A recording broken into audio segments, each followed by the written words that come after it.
Isa ito sa mga madalas pag-usapan tuwing napag-uusapan ang disiplina, kapayapaan, at krimen sa bansa. Ang Philippine Constabulary (PC) ay isang pangunahing armadong ahensya noong panahon ni Marcos Sr., at ang tanong kung dapat ba itong ibalik ay may mga pros at cons. Ano ba ang Philippine Constabulary (PC)? Itinatag noong 1901 sa panahon ng mga Amerikano bilang isang paramilitary police force. Noong panahon ni Marcos Sr., ang PC ay bahagi ng Armed Forces of the Philippines (AFP). Nagsilbing pambansang pulis at military enforcement unit, may kapangyarihang manghuli, mag-imbestiga, at magsagawa ng military operations sa loob ng bansa. Taong 1971 sa ilalim ni Pres.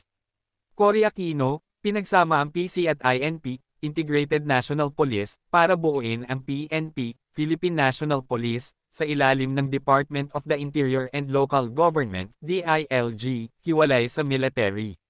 Dapat bang ibalik ito? Narito ang mga argumento ng parehong panig. Oo, dapat ibalik ang PC.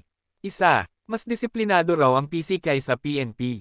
Dahil military style ang training at disiplina, mas mahigpit daw ang galaw ng PC kumpara sa mga pulis ngayon. Dalawa, mas mabilis ang aksyon kontra insurgency at krimen. Noon, ang PC ay may kombinasyon ng intel, enforcement, at combat capability, pwedeng tumugon sa mga rebelding grupo at kriminal na sabay. Tatlo, centralized at mas malakas ang kapangyarihan. Para sa ilan, kailangan natin ng mas matatag at centralized force sa gitna ng kaguluhan at kriminalidad. Hindi, delikado at hindi na dapat ibalik. Isa, naabuso ang kapangyarihan ng PC noong martial law.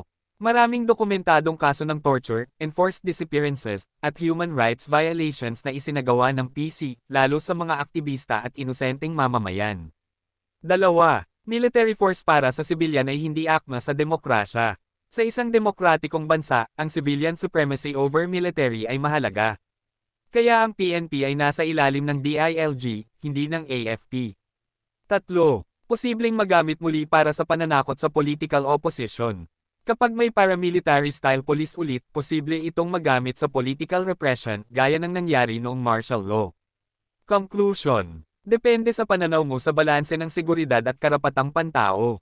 Kung nais mo ng mahigpit na disiplina, mabilis na aksyon, at militaristikong kontrol, baka sang-ayon ka sa pagbabalik ng PC. Pero kung pinahahalagahan mo ang human rights, checks and balances, at civilian control, baka hindi mo ito nais ibalik. Alternatibong pananaw. Hindi kailangang ibalik ang PC, mas mainam ay ayusin, disiplinahin, at gawing mas accountable ang PNP sa loob ng demokratikong balangkas.